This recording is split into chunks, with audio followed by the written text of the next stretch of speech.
Sir. Good afternoon sir. Very good afternoon అండి, చెప్పండి. Sir MRF and Unitech present ఉన్న levels లో ఎంటర్ అవ్వచ్చు సార్. ఓకే, మీరు ట్రేడరా ఇన్వెస్టర్ అండి? ఇన్వెస్ట్ చేయడానికి సార్.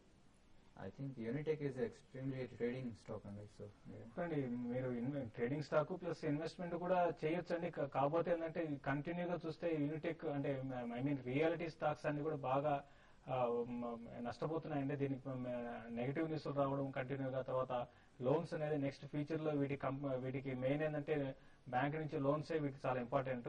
కాబట్టి లోన్స్ మీద నామ్స్ చేంజ్ చేసే అవకాశం ఉందని ఆర్బీఐ వాళ్ళు చెప్తున్నారు.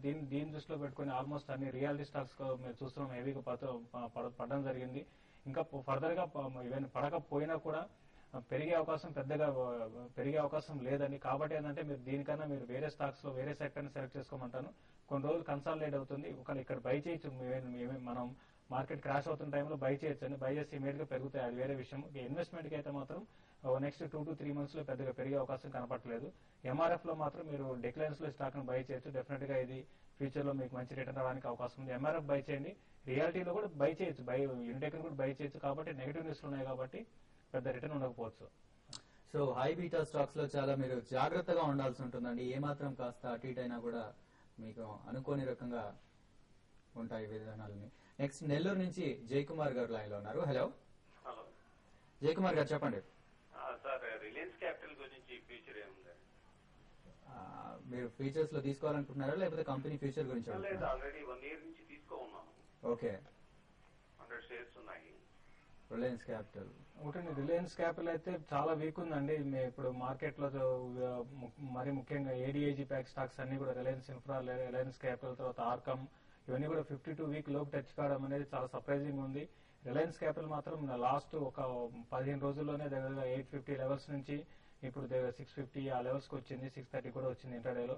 అయితే మీరు ఇన్వెస్టర్ అయితే మాత్రం హోల్డ్ చేసుకోండి. ఇది బ్యాంకింగ్ లైసెన్స్ కి ఇది కూడా ఉంది అనే ఉద్దేశంతో రీసెంట్ కొంత అప్ అండ్ ఉంది. అయితే మాత్రం దానికి అనుగుణంగా స్టాక్ పెరగలేదు. నేను కూడా పెద్ద బేసిక్ ఏంటంటే పెద్ద ఫండమెంటలీ సౌండ్ కాదు, ప్లస్ ఏడీఏజీ ప్యాక్ మీద కొంత నెగిటివ్ ఉంది కాబట్టి స్టాక్స్ పెరగలేదు. మీరు కొంత ఇప్పుడు మార్కెట్ కరెక్ట్ అవుతుంది కాబట్టి ఈ టైంలో కొన్ని స్టాక్స్ బై చేసుకుని యావరేజ్ అరౌండ్ 900, 950 అట్లా వచ్చినప్పుడు ఒక 3 to 4 months లో ఆ లెవెల్ కి రావడానికి కూడా అవకాశం ఉంది. వచ్చినప్పుడు ఎగ్జిట్ కానీ. నెక్స్ట్ కాలర్ మనకి గుంటూరు నుంచి పవన్ గారు లైన్ లో ఉన్నారు. Hello hello sir. పవన్ గారు, చెప్పండి. అది విజయ బ్యాంక్ 50 రూపాయలు కొన్నాను సార్. లాంగ్ టర్మ్ ఇన్వెస్టర్, ఉంచొచ్చా అమ్మొచ్చా సార్? మళ్ళీ గీతాంజలి జెమ్స్ ఈ రేట్ లో కొన్నాను sir. Okay, Vijaya bank and Geetanjali gems. Vijaya banks మీరు బ్యాంక్ లో ఆల్రెడీ మీరు దగ్గర మీరు పెట్టిన ఇన్వెస్ట్మెంట్ డబుల్ అయిపోయిందండి. రీసెంట్ గా 110 రూపీస్ కూడా వెళ్ళింది. ఇప్పుడు 95 రూపీస్ లో ఓవర్ అవుతుంది స్టాక్. అయితే మీరు లాంగ్ టర్మ్ ఇన్వెస్టర్ అని మెన్షన్ చేశారు కాబట్టి మీరు ఇంకా హోల్డ్ చేయొచ్చండి. కరెక్షన్ ఇక్కడ నుంచి వచ్చినా కూడా స్టాక్ లో అరౌండ్ ఒకవేళ మరీ పానిక్ సిచ్యువేషన్ లో అరౌండ్ 85, 84, 82 ఆ లెవెల్స్ కి వస్తుంది. అక్కడ నుంచి పెద్దగా పడే అవకాశం కనపడలేదు. కాబట్టి మీరు లాంగ్ టర్మ్ ఇన్వెస్టర్ ఉంటారు కాబట్టి మీరు స్టాక్ అయితే హోల్డ్ చేయండి. తర్వాత గీతాంజలి జెమ్స్ గురించి అడిగారు. ఈ స్టాక్ ఇది 10% ఈ రోజు కరెక్ట్ అయింది. ఇంకా ఇది ఫర్దర్ గా కరెక్ట్ కావడానికి అవకాశం ఉందండి. ఇది మీరు రీసెంట్ గా చూస్తే గీతాంజలి జెమ్స్ కూడా పెరిగిన విధానం కూడా చూస్తే చాలా షార్ప్ గా రైజ్ అయింది. కాబట్టి మీరు కొంచెం వెయిట్ చేయండి. అరౌండ్ 240, 220 లెవెల్ బెస్ట్ బై అని చెప్పగలుగుతాను. అక్కడికి వచ్చినప్పుడు మీరు బై చేయండి. ఇప్పుడు ఇమీడియట్ గా అయితే ఈ స్టాక్ ని బై చేయకండి. ఓకే, నెక్స్ట్ నెల్లూరు నుంచి రామచంద్రారెడ్డి గారు లైన్ లో ఉన్నారు. హలో హలో చెప్పండి. సార్ ఏం లేదు సార్, బజాజ్ అలయన్స్ ఒక సంవత్సరం 20,000 కట్టాను, రెండో సంవత్సరం 3 సంవత్సరాలు కట్టాలన్నా వద్దా అనే దానికి సార్. బజాజ్ అలయన్స్ ఇది కట్టాను సార్ నేను 20,000 సంవత్సరానికి. ఇన్సూరెన్సా యూలిపా ఏంటండి ఇది? Insurance sir. ఓకే, మళ్ళీ నెక్స్ట్ ఇయర్ కూడా అది వచ్చింది కానీ బజాజ్ అలయన్స్ రిటర్న్స్ బాగా ఇవ్వాలంటున్నారు. అయితే ఓకే చెప్పండి. మీరు ఇన్సూరెన్స్ మీరు తీసుకున్నప్పుడు మీరు ఫస్ట్ మీరు ఏ విధంగా మాట్లాడుకుంటారు? ఎవ్రీ ఇయర్ కట్టాల్సి ఉంటుందండి. మీరు కట్టండి. మీరు ఎందుకంటే దానికి వేరే స్కీమ్స్ కూడా ఉంటాయి. మీరు ఒక స్టడీ చేసి మీరు ఎవరైతే కన్సల్టెంట్ ఉన్నారో మీరు వాళ్ళని కనుక్కొని మీరు ఎవ్రీ ఇయర్ కూడా కట్టాలండి. అది ఎన్నేళ్ళు ఇన్సూరెన్స్ ఏంటో దాని డీటెయిల్స్ మనకు తెలియదు కాబట్టి కరెక్ట్ చెప్పడం కష్టం అండి. సో మీకు ఇచ్చిన డాక్యుమెంట్ లో వీటి అన్నిటి డీటెయిల్స్ ఉంటాయండి. సో అది డెసిషన్ మీరే తీసుకోవాల్సి ఉంటుంది. ప్రసాద్ గారు నెల్లూరు నుంచి నెక్స్ట్ కాల్ చేస్తున్నారు. హలో హలో ప్రసాద్ గారు, చెప్పండి. నమస్తే అండి శేష్ గారు. చెప్పండి. నేను నిఫ్టీ ఫ్యూచర్స్ 5775 లో చేశాను. 5000 హోల్డ్ చేయమంటారా? లాస్ట్ ఏంటండి 5775 లో స్టార్ట్ చేశారా? స్టార్ట్ చేశాను. ఓకే అండి.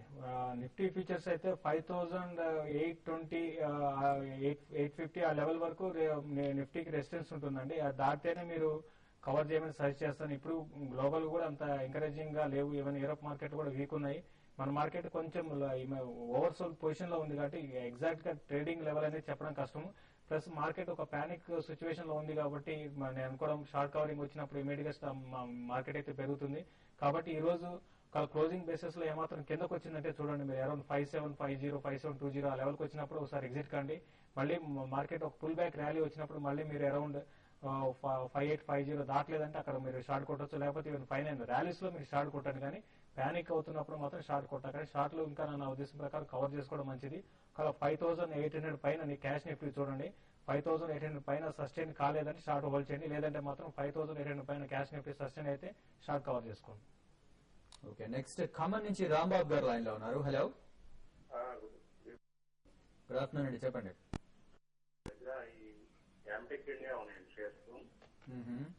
ఈ రోజు డౌన్ సైడింగ్ పడింది మార్నింగ్. దాని మీద బ్యాడ్ న్యూస్ ఉంది. అనుకోటి వ్యాన్బెరీ మేము 85 రూపీస్ లో కొన్నామండి. యావరేజ్ చేసుకోవచ్చా ఈ రెండు, Vanbury and Amtek India?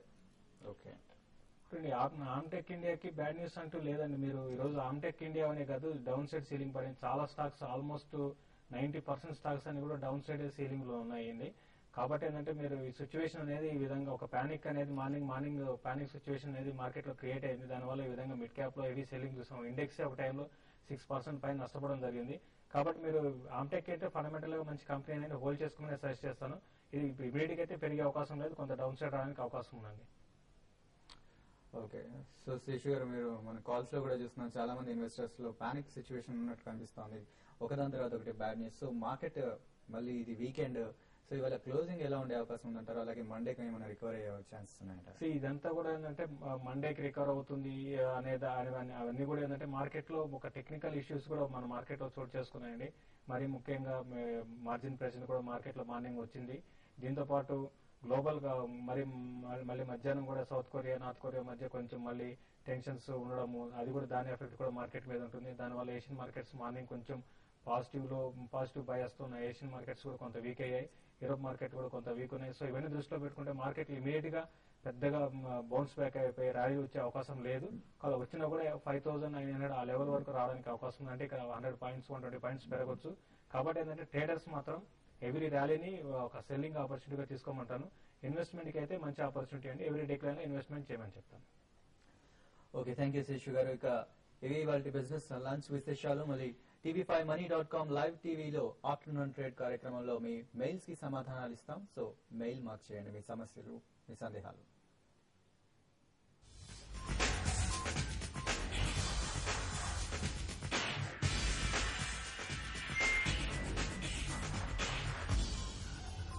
December 1, 2 తేదీలలో హైదరాబాద్ మ్యారియట్ హోటల్